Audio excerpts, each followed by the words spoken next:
Hello everyone, I'm Chen from Wellington High School and I'll be presenting the problem liquid layers. This is the problem statement.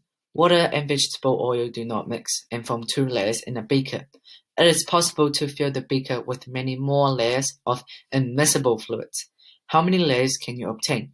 Investigate the motion of the interfaces if the beaker is disturbed or shaken. To clarify, immiscible means substances that form a heterogeneous mixture, meaning they don't uniformly mix, and the substances would separate if left to stand. Fluids are liquids and gases, but the topic is called liquid layers, so only liquids applies in this case. Together, immiscible fluids basically means liquids that don't mix. Density layers are layers formed because of the difference in density and the careful placing of liquids on top of another liquid. Density is the mass per volume unit. The higher the density, the heavier the substance is. Water has a higher density than oil. That's why water is at the bottom and oil is at the top. I tested to see if density layers can form immiscible layers. I used dishwashing liquid and water to form two layers in a beaker. After 1 week, the water and the dishwashing liquid mixed. So from the experiment, it showed that density layers only form a temporary layer, so they do not count as immiscible layers. This means there's something else that's separating water and oil, which is the difference in polarity. There are polar substances and non-polar substances. Like dissolves like, meaning substances with the same polarity mix with each other. So, polar liquids mix with polar, non-polar mix with non-polar, and polar does not mix with non-polar. Polar substances are when the molecules have a net polarity, which simply means the molecule has an overall positive charge side and a negative charge side.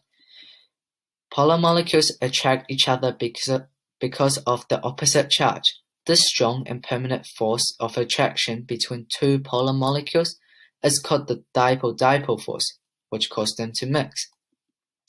Non-polar substances are when the molecules don't have or have a very little net polarity, which means there's basically no positive and negative charge sides, so the molecules are neutral. However, due to the random position of electrons can sometimes simultaneously come together to one side, meaning non-polar molecules can have a temporary weak net polarity, and they induce their neighboring molecules to become polar too.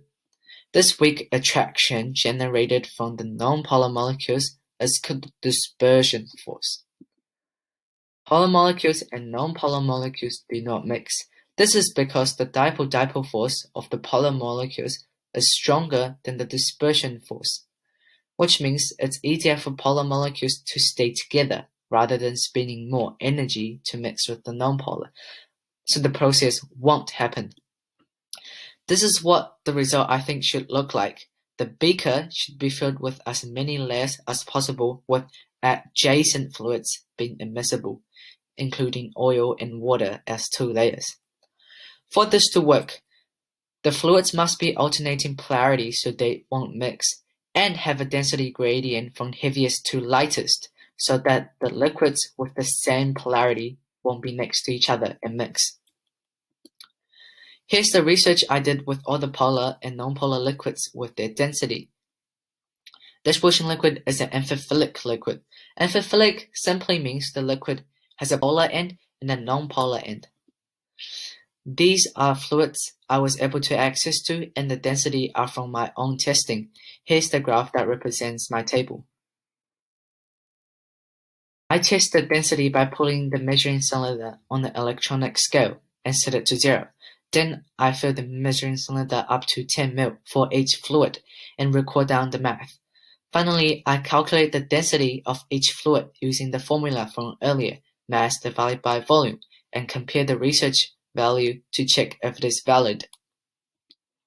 Here's the results I got, and compared to the research value, it's pretty close, so my results are valid.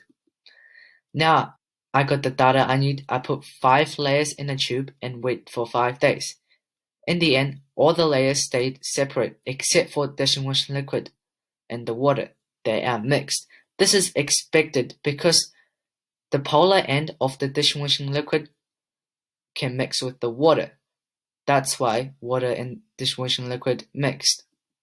So water does not count as layer. Next, I swapped the dishwashing liquid with honey and waited for 1 day.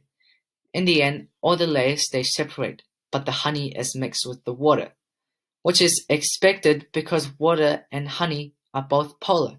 This means honey does not count as a layer either.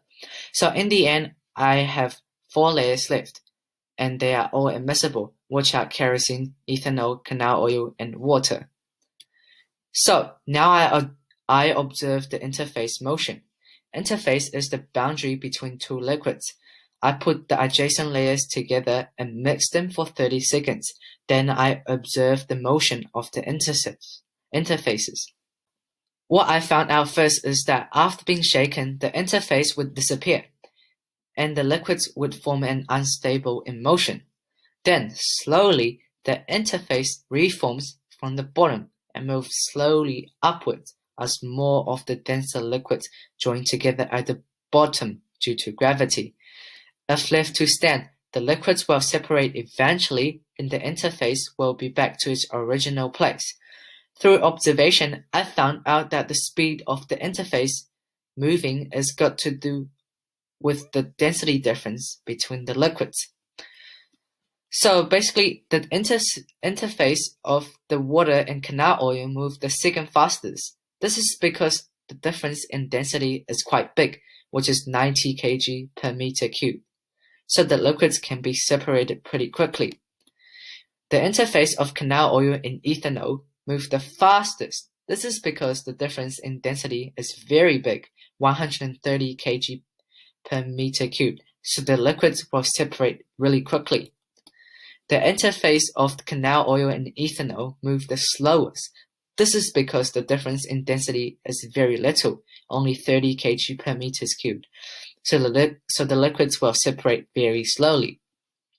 So in the end, I was able to obtain 4 layers: water, canal oil, ethanol, and kerosene. This was done by carefully placing each layer on top of the previous one and making sure they don't mix across layers.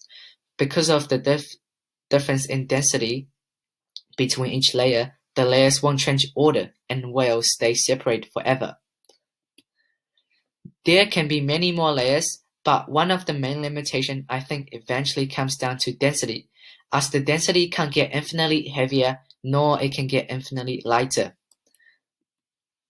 In conclusion, I was able to obtain 4 layers: water, canal oil, ethanol, and kerosene.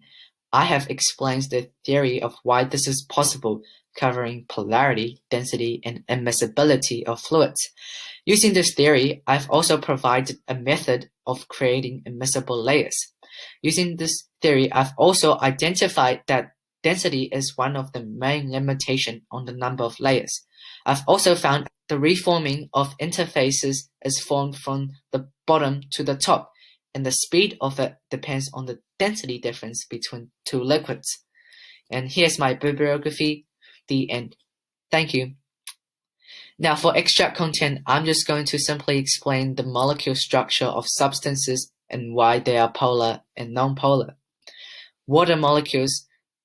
In the water molecule, the oxygen atom is more electronegative than the hydrogen atom, meaning electrons spend more time around oxygen atom, and therefore oxygen atom will have a slightly negative charge, and the hydrogen atom will have a slightly positive charge. The oxygen-hydrogen bonds have a bond polarity. Because the bonds are not arranged symmetrically, overall the molecule has a net polarity. That's why water is polar. Canal oil is made out of very long chain of carbon-hydrogen bonds, which are all non-polar except for the oxygen atoms at the end, which causes slight polarity. Because the molecule is very, very, very long, and most of it is non-polar, the molecules as a whole is treated as non-polar. Like the canal oil, in the ethanol molecule is also made out of carbon-hydrogen bonds. However, the molecule is really, really short compared with the canal oil molecules. The oxygen atom in this case has a much great impact on the molecules and cause the molecule to have a net polarity. So that's why ethanol is polar. Kerosene is a mixture of non-polar molecules. Most of the molecules are made out of hydrogen and carbon bonds, and because the molecule is arranged symmetrically, the polarity cancels out. So overall, the molecules are all non-polar. That's why kerosene is non-polar substance. Thank you for listening.